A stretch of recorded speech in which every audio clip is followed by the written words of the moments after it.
ආයුබෝවන් සුබ දවසක් කියලා ප්‍රාර්ථනා කරනවා. ඉතින් වෙනදා වගේම සුපුරුදුලෙන් ගතකමින් සුපුරුදු සෙනෙහසින් සක්සස් මැප් ටීවීත් එක්ක එකතු වුණු මගේ ආදරණීය යාළුවෝ ඔයාලා ඔක්කොම. බයික් එකෙන් රවුමක් මම අද යන්න හදන්නේ අපේ රටේ සැඟවුණු රහසක් හොයාගෙන.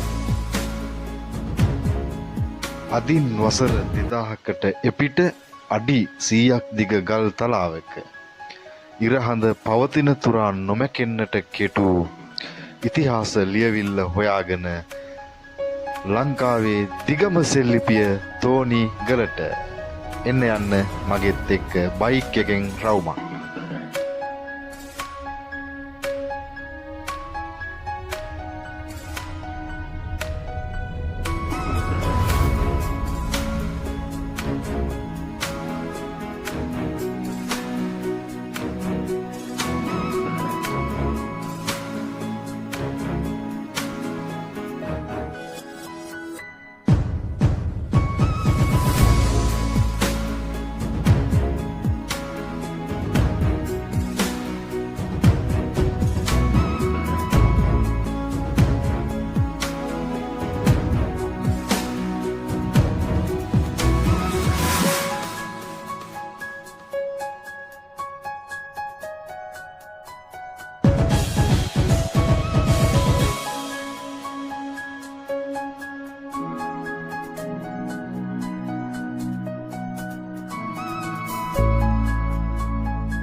ඉතින් යාළුවනේ මම දැන් ඇවිල්ලා ඉන්නේ අවුරුදු 2000ක ඉතිහාසයක් ඉරහඳ පවතින තුරු ගලේ කොටපු ලංකාවේ ඓතිහාසිකම සෙල්ලිපිය ළඟට.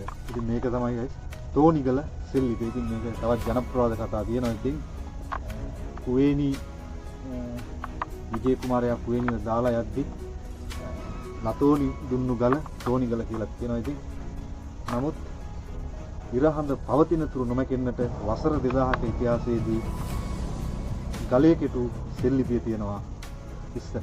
එහෙනම් එන්න යන්න මගෙත් එක්ක බයික් සිටි රූම් එකෙන් තෝනිගල සෙල්ලිපිය බලන්න.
ඉතින් යාළුවනේ මම දැන් ඇවිල්ලා ඉන්නේ ඉතින් වසර 2000ක ඉතිහාසයක් අපිට කියන තෝනිගල ශ්‍රී ලංකාවේ දීර්ඝතම සෙල්ලිපිය තියෙන ස්ථානයේ. ඉතින් අදින් වසර 2000කට ඈත ඉතිහාසයේ ශ්‍රී ලංකාවේ තිබුණු ආර්ථික සමෘද්ධිභාවය සහ මුදල් පොලික්‍රම පිළිබඳව ඉතින් තොරතුරු අඩංගු ඉතාමත් වටිනා සෙල්ලිපියක් තමයි ඉතින් මේ තෝනිගල ස්ථානයේදී නිර්මාණය කරලා තියෙන්නේ. ඉතින් හරිම ලස්සන view එකක් තමයි මේ ස්ථානයේ තියෙන්නේ. ඉතින් අපේ සිංහල ජාතිය අභිමානය, අපේ රටේ අභිමානය එකතු කරන්න පුළුවන් තැනක්. ඉතින් ඇත්තටම හරිම සිසිලසක් දැනෙනවා ඉතින් මේ සෝභාධර්මයට ආපුවම. අදින් වසර 2000කට ඉහත කොතරම් තාක්ෂණයක් සිංහලයේ තිබුණාද? ඉතින් කොතරම් බුදුදහම කෙරෙහි මිනිස්සු නැඹුරුලා හිටියද? රාජත්වය ඒකට කොතරම් අනුග්‍රහය දැක්වද කියන එක. ඉතින් එහෙනම් එන්න යන්න අපි මෙතන තියෙනවා සෙල්ලිපි දෙකක්. ඉතින් සෙල්ලිපි දෙකම බලමු මගෙත් එක ගිහිල්ලා. එන්න යන්න.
ඉතින් යාළුවනේ අපි දැන් මේ යන්න හදන්නේ ඉතින් තෝනිගල සෙල්ලිපියේ දෙවෙනි ලිපිය බලන්න.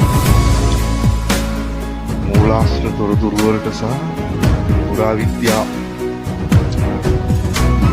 නිගමන වලට අනුව ඉතින් මේක ලියලා තියෙන මහා පුදුම කතාවක්.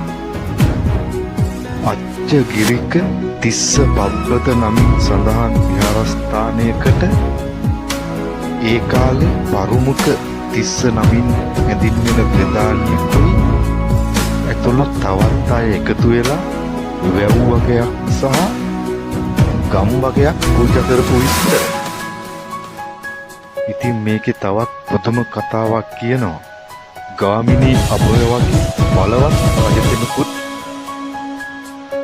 දායක වුණා කියලා ඉතින් මේකේ විස්තර සඳහන් වෙනවා. ඉතින් මේ වගේ ලොකු ලියවිල්ලක් මේ ගලේ කොටලා තියෙන්නේ කැලෑපැන් කියලා කෙනෙක් කියලා. ඉතින් මේ සෙල්ලිපිය සඳහන් වෙනවා කියලා ඉතින් මේක ගවේෂණය කරපු පුරාවිද්‍යාඥයන් හා මූලාශ්‍ර තොරතුරු සපයන.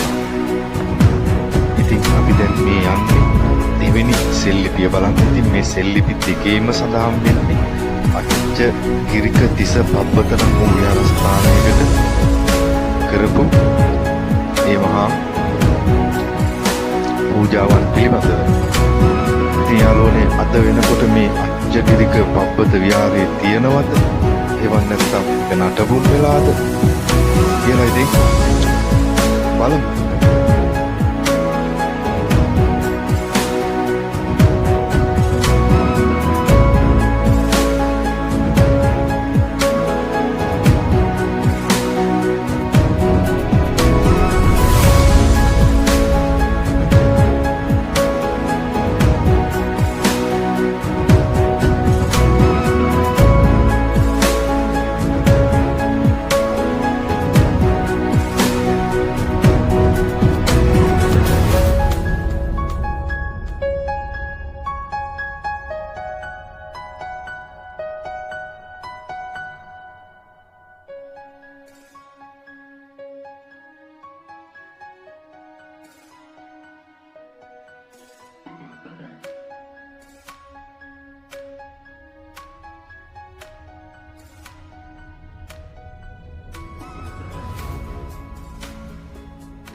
ඉතින් ආදරණීය යාළුවනේ මේක පිහිටලා තියෙන්නේ ඉතින් ආනමඩුව නගරයේ ඉඳන් කිලෝමීටර 3යි මීටර 500ක් විතර දුරින් පුත්තලම් පාරේ. ඉතින් පාර ආසන්නයේමයි චෝටි දුරක් යන්න තියෙන්නේ. ඉතින් උදේ 8 වෙනි ඉඳන් 5 වෙනකන් ඔයාලට ආවොත් බලන්න පුළුවන්. ඉතින් අද මගේ බයිසිකල් සිටි රූම් එක ඉතින් මේ විදියට ආවේ තෝනිගලට. ඉතින් වසර 2000ක ඉතිහාසයේ ලියවුණු අච්චගිරික තිසබබ්බද විහාරය කොහෙද? ඉතින් ඒක ප්‍රශ්නයක්. අපි මෙතන ඉඳන් ගමන් අරමුද ඒක හොයාගන්න. ඉතින් ආදරණීය යාළුවනේ ඉතින් මම මේ විස්තර කිව්වේ පුරාවිද්‍යා මූලාශ්‍රවල තියෙන විස්තර. සමහර වෙලෙ ඉතින් වචනවල වැරදි වෙන්න පුළුවන්. ඉතින් ඒ පිළිබඳවත් ඔයාගෙන් සමාව ඉල්ලනවා.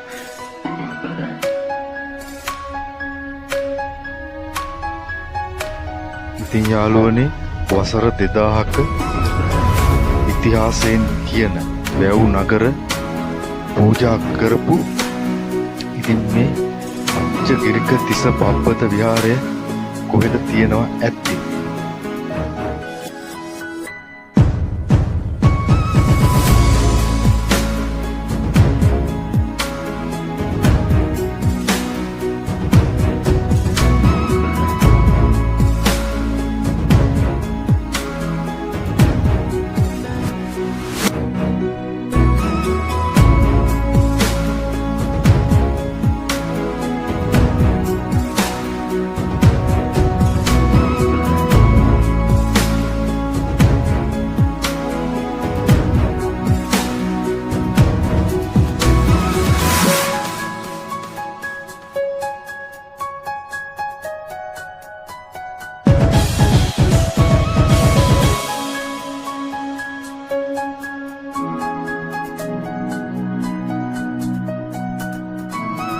යාළුවනේ මේ තමයි අඩි 100ක් දිග අවුරුදු 2000ක් පරණ තෝනිගල සෙල්ලිපියේ පැරණි ඉතිහාස කතාව. ඉතින් මේ ගල් පොරු අපිට පැහැදිලිවම කියනවා මේ පුණ්‍ය කර්ම සියල්ලම සිදු කළේ අච්චගිරක තිස පබ්බත කියන විහාරයට කියලා.